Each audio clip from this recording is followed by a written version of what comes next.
everyone loses focus. Imagine right now you're about to work.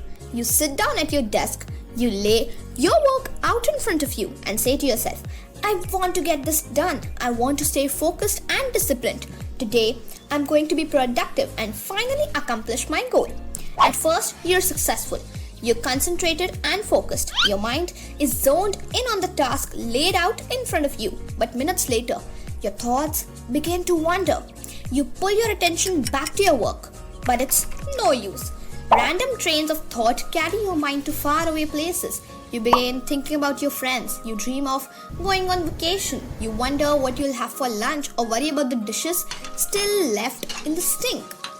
You try it time and again to control your wandering thoughts. Eventually, you give in. You stop working. You submit and you lose control. The war of the mind. Jordan Peterson describes this universal struggle in detail.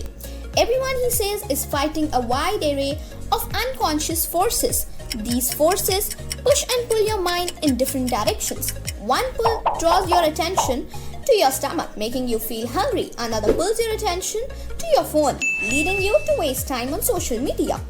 There's a war going on in your mind. Peterson explains, a war between your conscious and your unconscious.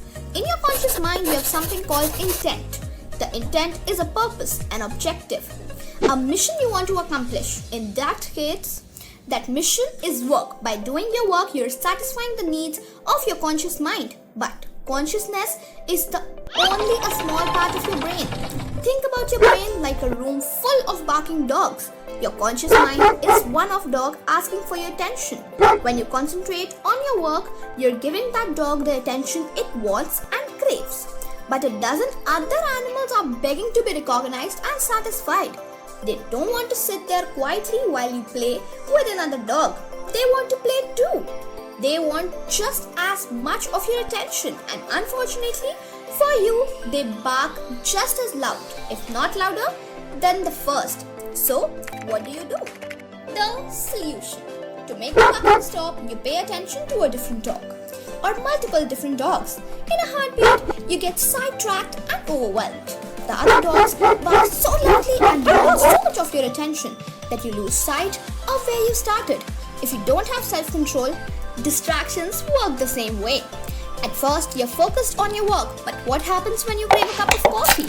That craving gets louder and louder until you can't ignore it any longer. So, you give in.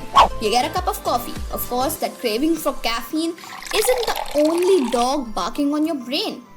You're also hungry. You're bored. You're curious what happened at the end of a TV show.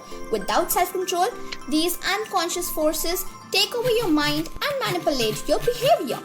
Unless you're absorbed in your work, those loud distractors are going to pull you away. Why? Because your conscious intent, the first dog, isn't strong enough to fend off the others. Going back to our example, your craving for coffee is more prominent than your motivation to work. So the former overtakes the latter and you get distracted. But the other dogs do more than distract you. They also change your thinking. Say you get distracted by a TV show. Your conscious mind knows that it's making a bad decision. So you try to justify your actions. You think to yourself, I don't have to do this work right now, or this work is a waste of my time. I'd rather do something else. The worst part is, these justifications work. You fall for them and they further motivate your bad decisions. Your thinking changes, your attitude becomes unproductive, and your conscious intent falls behind.